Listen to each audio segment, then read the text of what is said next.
Put your tongue on the back of your mouth. Push it past the last molar you can feel. Feel the ridge of gum behind it, the soft tissue where the jawbone curves upward and the dental arch ends. Feel the emptiness there, the space where something used to be, where something was supposed to be, where the bone itself still carries the socket, the nerve channel, the blood supply infrastructure for a tooth that in over 70% of modern humans never fully arrives, or arrives wrong, arrives sideways, arrives impacted, arrives as a problem that an oral surgeon extracts while you count backward from 10 under anesthesia and wake up with cotton packed into holes that your body spent 20 years preparing to fill. Wisdom teeth, the third molars, the teeth that modern dentistry treats as a design flaw, an evolutionary leftover, a vestigial structure from a time when human jaws were larger and human diets were coarser and the extra molars were needed to grind tough food that modern cooking has made soft. The standard explanation is clean. The jaw shrank. The teeth didn't. The mismatch produces impaction. The impaction produces pain. The pain produces extraction. $800 million a year in the United States alone spent on removing teeth that the body grows and the industry removes. A biological process that begins in the bone of a teenager and ends in the surgical suite of a specialist. Every year, every generation. As if the human body has been making the same mistake for the last 2 centuries, and the only solution is to cut the mistake out. I need you to hold the strangeness of that before we continue, because the premise of the standard explanation is that the human body is wrong, that the jaw is too small, that the teeth are too many. That evolution, which spent millions of years calibrating the human dental arch with extraordinary precision, the precise timing of tooth eruption, the precise sizing of each tooth relative to its neighbors, the precise curvature of the arch that distributes bite force across the entire dental surface, that this system is now broken, malfunctioning, producing parts that don't fit. And nobody asks when it broke, or why, or whether it was broken at all, or whether something was done to it. This raises a simple but critical question. When did wisdom teeth become a problem?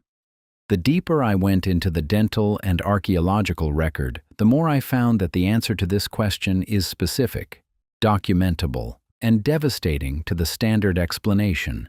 Before approximately 1820, wisdom teeth were not a problem, not a minor problem, not an occasional problem, not a problem. The archaeological record of human skeletal remains spanning tens of thousands of years shows wisdom teeth fully erupted, properly aligned, functionally integrated into the dental arch, with no evidence of the impaction and crowding that characterizes the modern condition.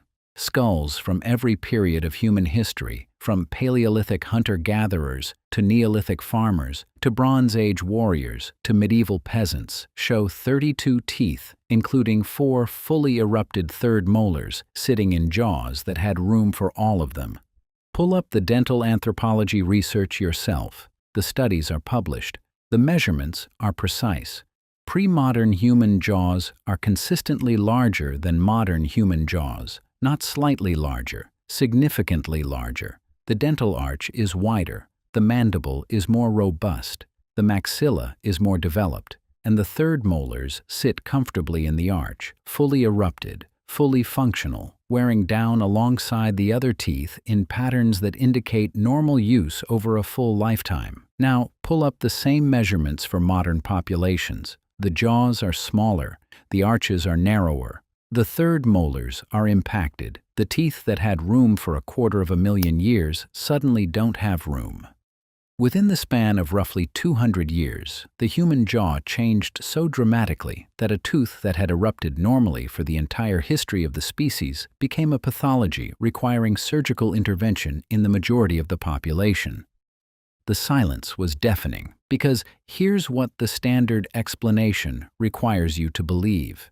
That evolution, operating over millions of years, produced a jaw that was perfectly calibrated to house 32 teeth, that this calibration held through every dietary transition in human history, from raw food to cooked food, from wild plants to cultivated grains, from hunting to farming, through every environmental change and every population migration across every continent, and that sometime around 1820, give or take a few decades, the calibration failed, suddenly, universally, across every population in the industrializing world simultaneously, not through a genetic mutation which would take thousands of years to spread, through something environmental, something that changed the jaw within a single generation, something that happened to every population that industrialized and didn't happen to the populations that didn't,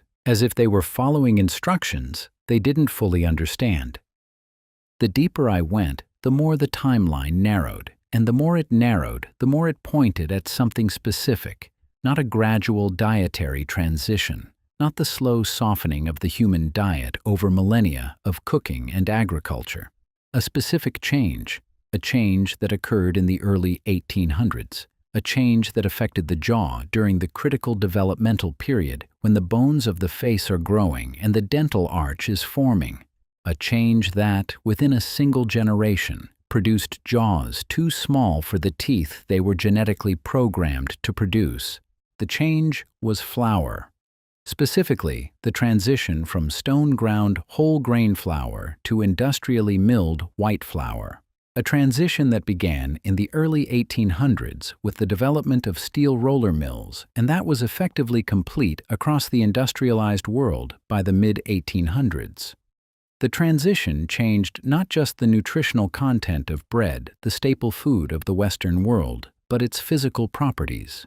Stone-ground flour produced bread that was coarse, dense, that required significant chewing force to break down. Industrially milled white flour produced bread that was soft, that barely required chewing at all, that dissolved in the mouth rather than demanding the sustained, forceful mastication that coarse bread required.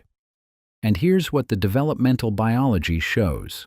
The human jaw doesn't grow to a genetically predetermined size and then stop. The jaw grows in response to mechanical loading. Chewing force stimulates bone growth. The more force applied to the jaw during the developmental period, the more the jaw grows. The less force applied, the less it grows. The jaw is a mechanically responsive structure. Its adult size is determined not just by genetics, but by how hard and how often it was worked during childhood and adolescence. Go read the research on jaw development and mechanical loading. The studies are clear. Populations that consume harder diets develop larger jaws. Populations that consume softer diets develop smaller jaws. The difference is not genetic. It's epigenetic, mechanical, functional. The same genotype, the same genetic blueprint for 32 teeth, produces a different jaw size depending on how much chewing force was applied during growth. The transition from coarse bread to soft bread removed the primary mechanical stimulus for jaw growth in the population that consumed it. Children raised on industrially milled white flour chewed less forcefully, less frequently, less vigorously than children raised on stone-ground bread. Their jaws received less mechanical stimulation. Their jaws grew less. And when the third molars attempted to erupt into jaws that were smaller than the genetic blueprint expected, there wasn't room. The teeth impacted, the pain began, and a problem that had never existed in the entire history of the human species became a universal condition within 2 generations of a dietary change. The pattern repeats with unsettling precision when you look at other changes in jaw loading that accompanied industrialization. Because flour wasn't the only dietary change, the entire texture of the industrialized diet shifted toward softness. Canned food replaced dried food. Processed food replaced raw food. Cooked vegetables replaced raw vegetables. Sugar, which requires no chewing whatsoever, went from a rare luxury to a dietary staple. Every change moved in the same direction: softer, easier, less mechanical demand on the jaw, less stimulus for growth, smaller jaws, more impaction. And here's the detail that the dental industry will never tell you. The problem isn't the wisdom teeth. The problem is the jaw. The teeth are the right size. They've always been the right size. The genetic program that produces 4/3 molars is the same genetic program that operated flawlessly for hundreds of thousands of years. The program didn't break, the input changed. The jaw that the program expects, the jaw that would develop under the mechanical loading conditions that prevailed for the entire history of the species, is a jaw that has room for 32 teeth. The jaw that develops under modern dietary conditions is a jaw that doesn't. The teeth are correct. The jaw is underdeveloped. And the solution offered by modern dentistry is to remove the teeth rather than address the jaw. The deeper I went into this, the more the wisdom tooth extraction industry started to look less like medicine and more like the same pattern I've found in every investigation.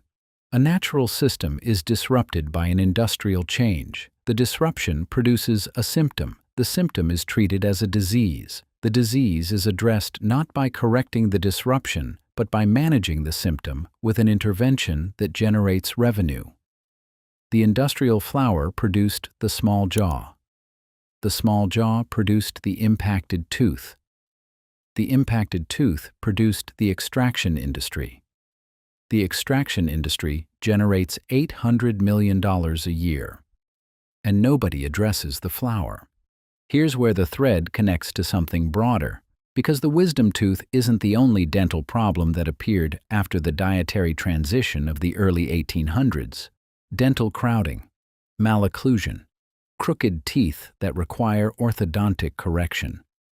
These conditions follow the same pattern. They're rare in pre-modern skeletal remains. They're epidemic in modern populations. And they correspond to the same cause: underdeveloped jaws that can't accommodate the full complement of teeth that the genetic program produces.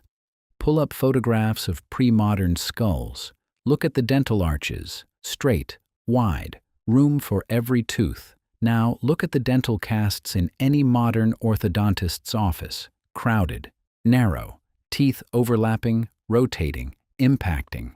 The modern mouth looks like a room with too much furniture, and the response of the dental industry is to remove furniture rather than ask why the room shrank.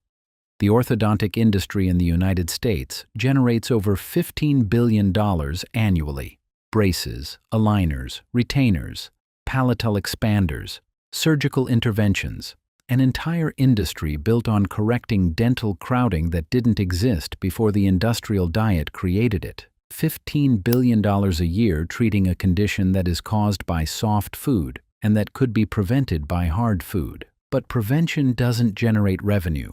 Prevention doesn't fill appointment books. Prevention doesn't require monthly adjustments and annual imaging, and the ongoing maintenance of devices attached to teeth that are crowded into jaws that are undersized because the industrial diet removed the mechanical stimulus for jaw growth. Now here's where the story becomes personal, because your jaw aches. Maybe not right now, but you've felt it. The tension in the temporomandibular joint, the clicking, the grinding, the headaches that radiate from the back of the jaw up through the temple. TMJ dysfunction. Tens of millions of Americans report symptoms. The condition is treated with mouth guards, with muscle relaxants, with physical therapy, with surgical intervention in severe cases. Another industry, another revenue stream, another symptom treated without addressing the cause. And the cause, the deeper I went, is the same cause: an underdeveloped jaw. A jaw that didn't receive enough mechanical stimulation during development to reach its genetically intended size. A jaw whose muscles and joints are stressed because the architecture they operate within is too small for the forces they're designed to generate. The TMJ isn't malfunctioning. It's functioning in a space that's too tight.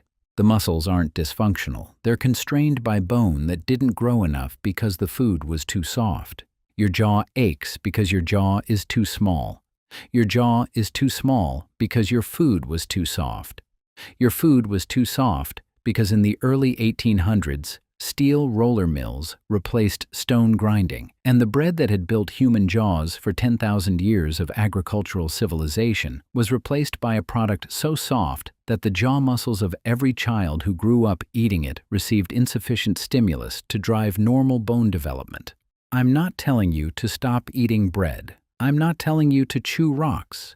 I'm telling you that the human jaw is a mechanically responsive structure whose adult size depends on childhood loading, that the industrial diet removed the loading, that the removal produced an epidemic of dental crowding, wisdom tooth impaction, and TMJ dysfunction that affects the majority of the industrialized population, that the dental and orthodontic industries that treat these conditions generate over $20 billion annually in the United States alone, and that the cause, soft food during jaw development, is never addressed because addressing it would prevent the conditions that generate the revenue. I'm asking why 32 teeth, which fit perfectly in every human jaw for 300,000 years, suddenly don't fit. I'm asking why the answer is to remove the teeth rather than to grow the jaw. I'm asking why every child in the industrialized world is growing a jaw too small for their own teeth, and nobody is asking what changed. I'm asking why your jaw still aches from a tooth that was supposed to be there.